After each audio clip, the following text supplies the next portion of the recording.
Je suis très heureux d'inviter Vincent Boulanger, qui est directeur de la stratégie et du planning de Cisco. On peut l'applaudir.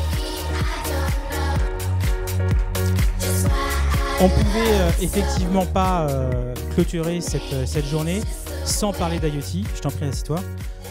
Sans parler d'objets connectés. Alors, c'est vrai que nous, on a eu l'opportunité à Las Vegas et à Barcelone de voir vraiment ce boom des objets connectés en tant que device. Mais la problématique, c'est que quand on dit qu'on passe de 2 milliards de mobiles, ce qui est le cas aujourd'hui, à 50 milliards d'objets connectés dans les 5 ans qui arrivent, il y a des vraies conséquences d'infrastructure. Aujourd'hui, clairement, ça ne tient pas. Donc, il y a une vision vraiment globale à avoir, dans laquelle il y a énormément d'acteurs. Cisco est un des acteurs qui permet cette infrastructure et qui va permettre les usages que vous, Marc, vous allez pouvoir opérer. Est-ce que tu peux partager avec nous la vision de Cisco sur les objets connectés ? D'abord, bonjour à tous. Bonjour Vincent. Donc, en effet, c'est une très belle introduction. Je vais parler des objets connectés, mais pas uniquement, comme tu le disais. Je vais aussi parler de la transformation numérique, puisque finalement, c'est aussi la grande promesse derrière l'Internet des objets.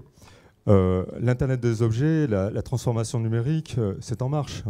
Comme tu le citais, le CES de Las Vegas, Internet des objets, on parle de l'IoT World Forum à Chicago, on parle du Mobile World Congress à Barcelone. Voilà, l'Internet des objets, c'est un mot-clé. Évidemment, l'impact de l'Internet des objets est énorme. Énorme parce que d'abord, il s'appuie sur une proposition, une promesse même, on pourrait dire, de connecter le réel au virtuel. Et aujourd'hui, si on se positionne en termes de chiffres, on considère qu'il existe uniquement 1% des objets qui sont connectés, qui sont communicants. Ah oui. D'accord ? Alors, on peut se demander si ça reste du rêve, du futur, on ne sait pas trop. Mais simplement, je dirais que certains acteurs ont déjà capté, compris cette valeur-là. Et on pense que sur l'Internet des objets, en fait, avec l'Internet des objets, ça va se radicaliser, ça va s'accélérer. L'impact du numérique sur l'économie, on en entend parler tous les jours, et ça va vraiment être très très fort. Alors pourquoi ? Parce qu'il y a 3 phénomènes qui sont concordants autour de l'Internet des objets.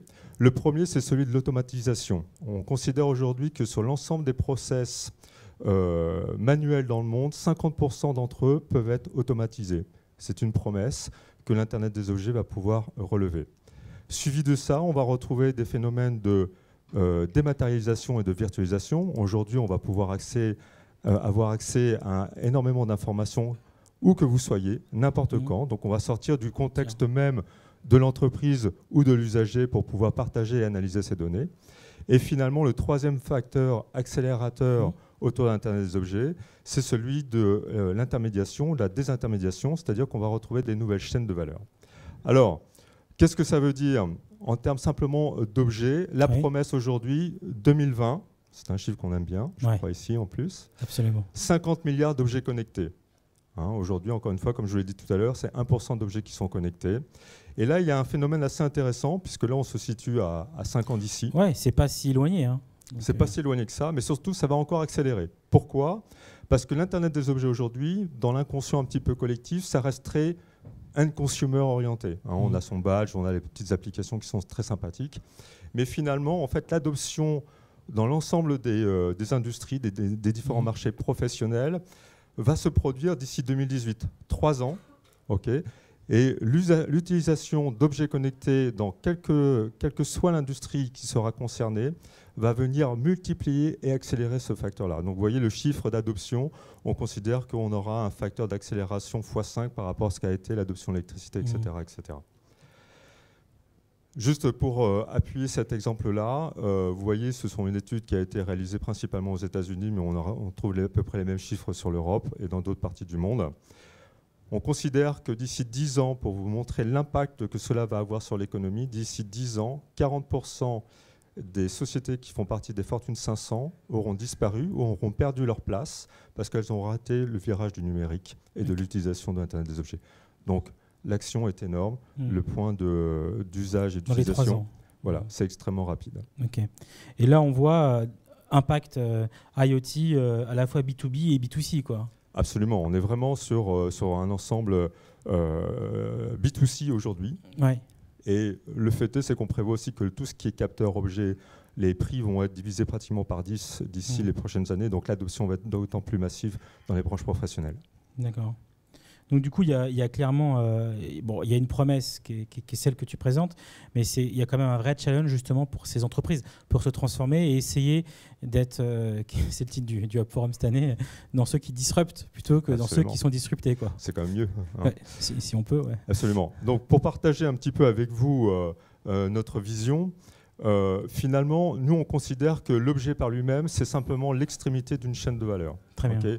Et cet objet va envoyer de la donnée, ce qu'on va appeler dans notre jargon de la data, donc c'est facilement compréhensible. Mais cette donnée par elle-même, c'est une donnée qui va être relativement brute et finalement qui est relativement peu intéressante si on n'arrive pas à la corréler avec un environnement, si on n'arrive pas à l'instancier par rapport à un moment donné et si on n'arrive pas à l'utiliser par rapport à un environnement qui est celui de l'entreprise.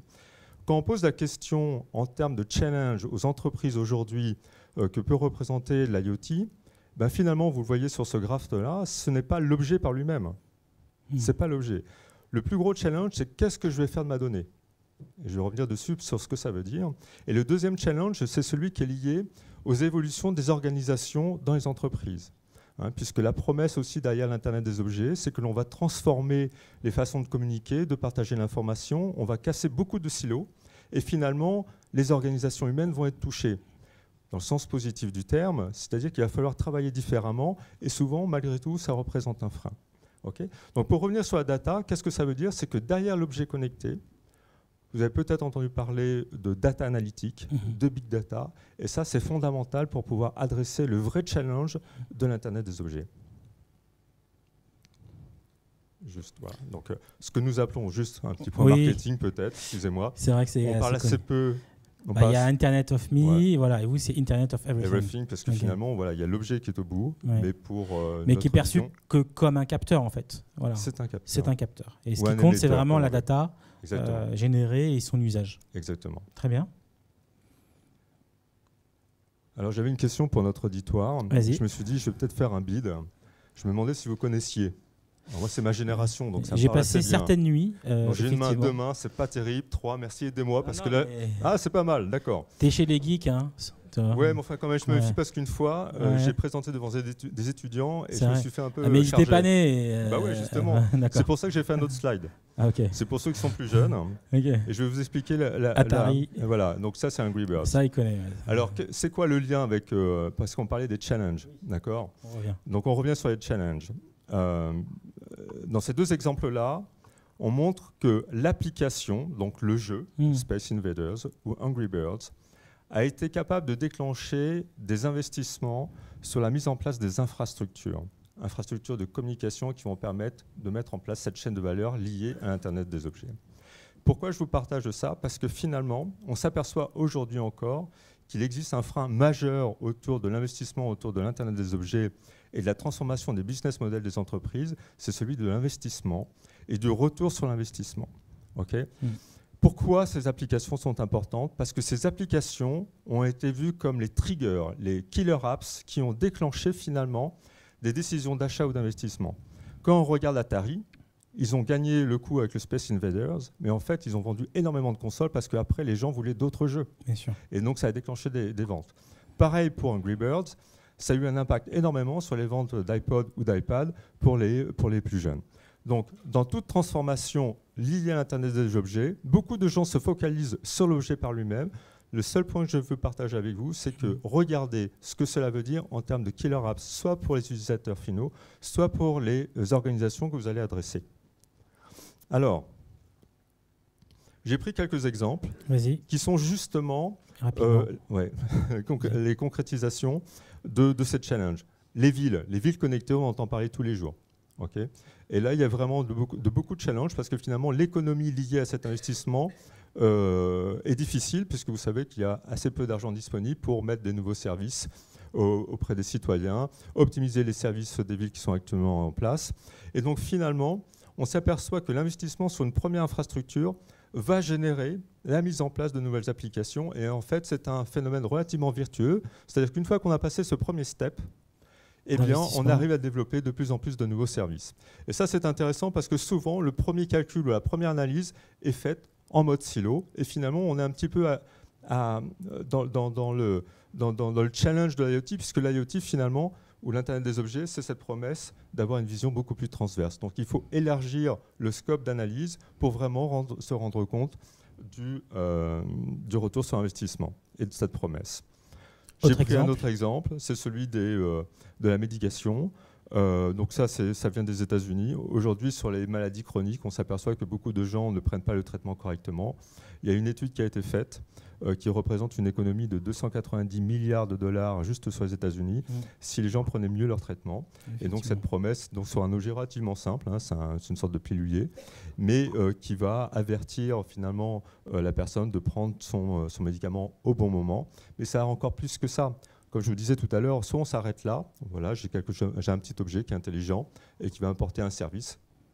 C'est pas ça le plus important. Le plus important, c'est que là, à ce moment-là, on va pouvoir remonter de la donnée, partager de la donnée avec les cliniciens, avec les médecins, s'assurer que la personne prend son médicament au bon moment. Des fois, il y a un timing qui est important, etc., etc. Donc, on va bouleverser tous ces écosystèmes, finalement, pour avoir un meilleur service et une meilleure promesse. La transformation, ça touche nos amis ici, mais ça vous touche aussi vous-même. Bien sûr. Du coup, comment vous êtes organisé pour faire face et être ceux qui disruptent et pas ceux qui sont disruptés? Voilà, donc toujours pour disrupter, bien sûr, le mot-clé, c'est l'innovation.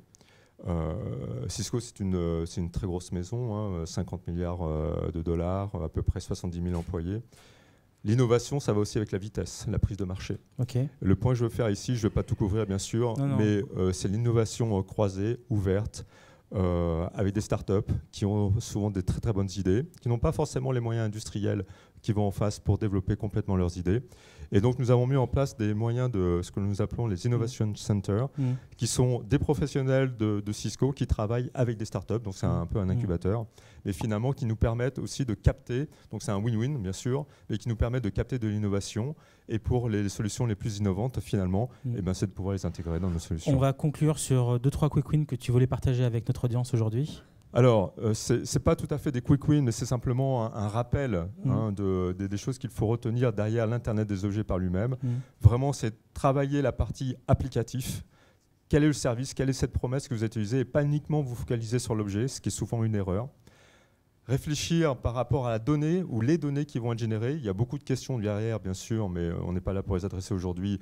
C'est la partie data analytique qui va permettre aux différentes organisations de prendre les bonnes décisions. Encore une fois, c'est l'idée d'être plus efficace, plus performant, d'aller plus vite.